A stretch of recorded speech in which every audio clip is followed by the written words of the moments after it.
Hey everybody, and welcome to a new YouTube video here in the Chess Fun with Expert Frank channel.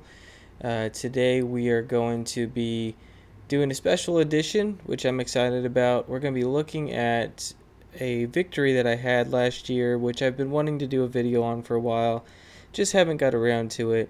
But I was able to beat International Master Michael Brooks, a Kansas City player who was once rated 2600.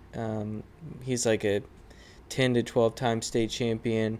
Very, very difficult player to beat. So this was definitely one of the high moments of my chess career. Look forward to showing you this game, and maybe you can learn something from it. So we'll get right into it. We played this at the Kansas City Chess Club, and which is a great place to play. I've played there many times, so happy to support them, and you can see their logo here on the stream, so give them a look up and see if you can play in any of their tournaments.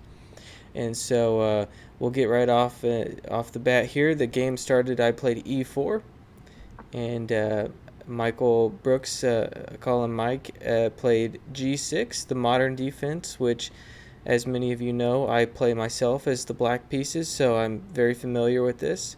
But even with that being said, it's very tricky, and you've got to be careful that you don't push too hard and get a counterattack coming back at you. So, but if you haven't seen my videos before, basically the idea is that black allows white to build up a big center. They can push these pawns. They can bring their pieces out behind the center, in whatever order they see fit.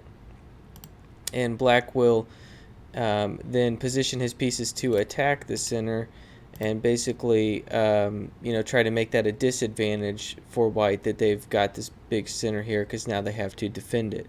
So it's a risky opening because you do allow your opponent to take the center, which can backfire sometimes. So in this game, it did backfire for Mike, but in general, it's a realistic try, and it's a good way to try to get a victory. So I played knight to c3, which is just a good standard developing move. I think in this type of position, typically you're going to want to play d4 and put your bishop here and bring your queen in behind it. The knight to c3 signifies that white's typically going to want to castle queenside, probably. Now they don't have to, but this is one of the things that can signify and go for a kingside attack here. So that's one thing to look at here. Bishop g7, d4, I went ahead and took the center. d6, again, black is just kind of holding up the center a little bit before they decide how they want to attack it. Bishop e3, developing the queenside so I can castle queenside if I want, and also I'm going to put the queen here and be looking to play bishop h6 possibly. Knight d7, again, just getting a piece out, but kind of staying on the back ranks there, letting white build up the center before they decide how to counterattack. Queen d2, like I talked about before. And now h6, I thought was a bit of an odd move. I personally have never played this from the black side. It's a very risky move, I think, because, again, you're not developing a piece, and you're really just giving white a lot of control over the center. So you better really know what you're doing here if you're the black pieces, or you risk coming under a lot of heavy fire. And so what I did was bishop c4, because I noticed that with these pawn moves here and the lack of development, I might try some sort of a light squared attack on this f7 square, and I noticed that his king was a little bit weak in this position right here. So he played e6 just to kind of block that up, and I castled queenside. I'm just playing sensible moves here. I knew I had a good position, so I just wanted to keep it solid and then kind of see where I wanted to go after that. Knight e7, and here's the first kind of, I think, interesting move of the game. I played h4, and my thinking was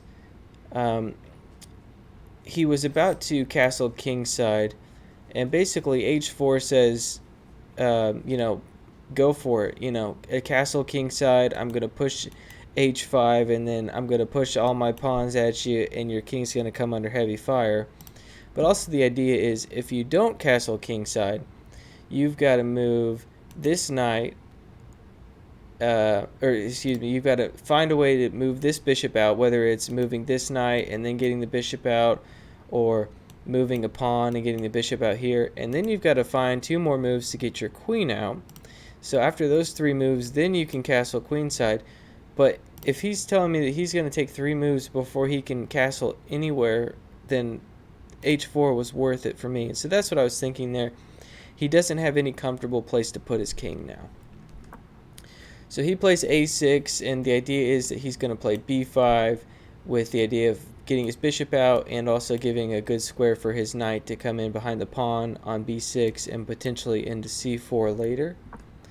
And I went ahead and played h4 just to force him to commit his pawn forward, and now I have something to latch onto here with the move f4. So I've officially connected with his structure here, and now we're starting to do some hand-to-hand combat, and we're doing it with his king in the center of the board. So I very much like this position for white. And so again, I've got very good development. I've got a big center, and his king is stuck in the middle, so I was happy here. b5 attacking my bishop. I slide it back, and he goes bishop b7, which, you know, develops a piece and also attacks this pawn here. And it threatens to play b4 and kick my knight away, which is the only defender of this pawn. So I played a3 to stop that. And now he's starting to get his pieces developed on good squares. And the knight's got a good square there on b6 where it can come to c4 later. And I played, I kind of thought was a cool move, rook h3. It's called a rook lift. Basically, the idea is that I'm going to be able to move my rook anywhere on this file that I want to, and you know, it's not something that you would typically think of, you know, moving your rook up like this. Typically rooks navigate on the first rank here, so I was kind of proud of that move, and it's gonna maybe cause him some trouble later on. Queen d7, so he's got to get into a position where he could maybe castle queenside. But I went ahead and I made a forceful move here, attacking his bishop. He had to go back to f8. And then now I played d5. And basically I'm trying to play forceful moves here, not to allow him to castle and keep his king stuck in the center.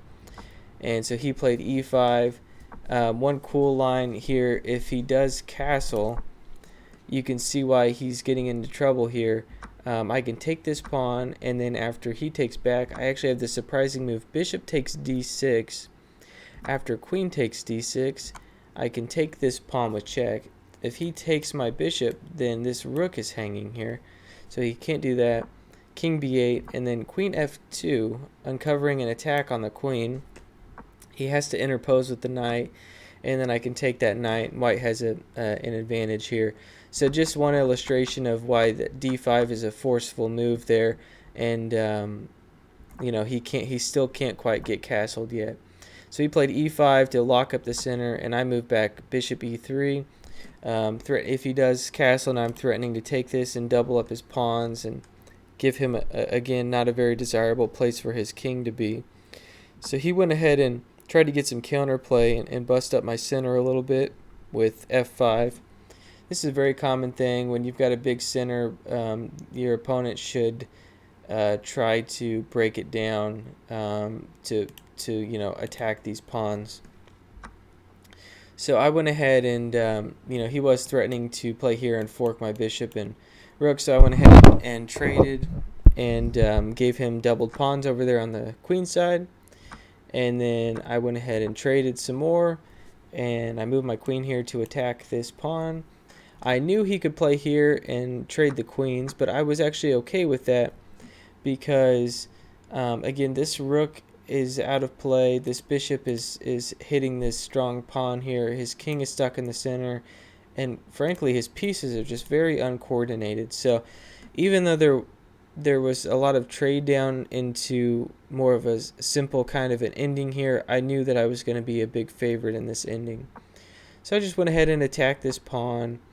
He moved the rook here, so if I take here, then he can take here. Obviously, I don't want to do a fair trade like that when I have a better position.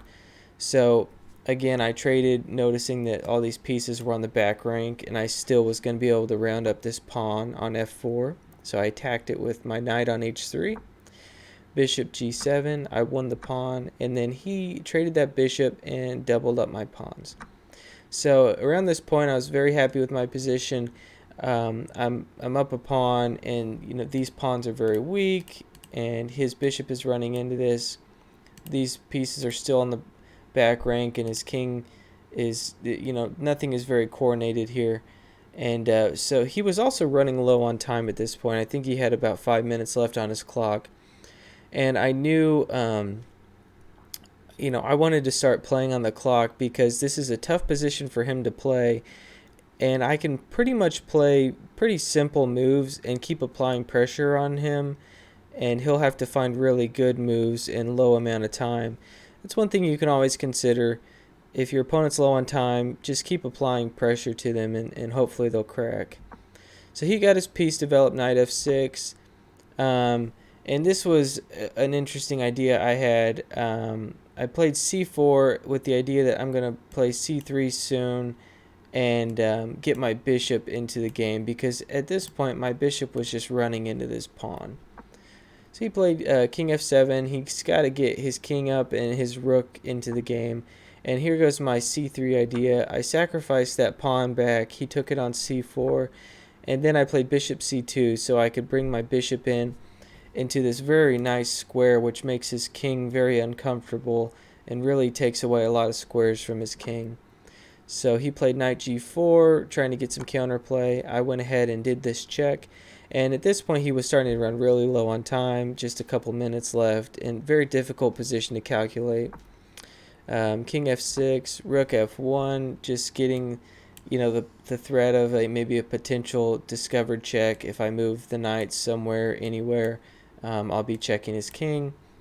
And he got out of that with king e5, but unfortunately for him, once I protect my knight here, his king is in a very precarious position.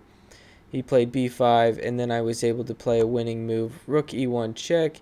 His king has to go back to f6, and then I play rook e6 check, and his king again is forced to go back to g7. If it doesn't, knight h3 is checkmate. But if he goes back to g7, then I have this beautiful move, rook e7 check, and I'm going to win the rook on the next move. So Mike actually resigned after rook e6 check, of course seeing what was coming next. And I was able to get a win against a very strong player, an international master, so definitely one of the highlights of my career.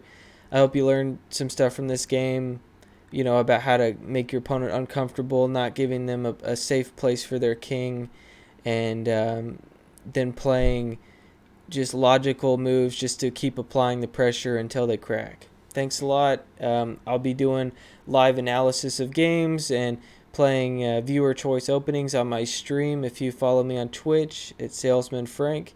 Thanks a lot and have a great day.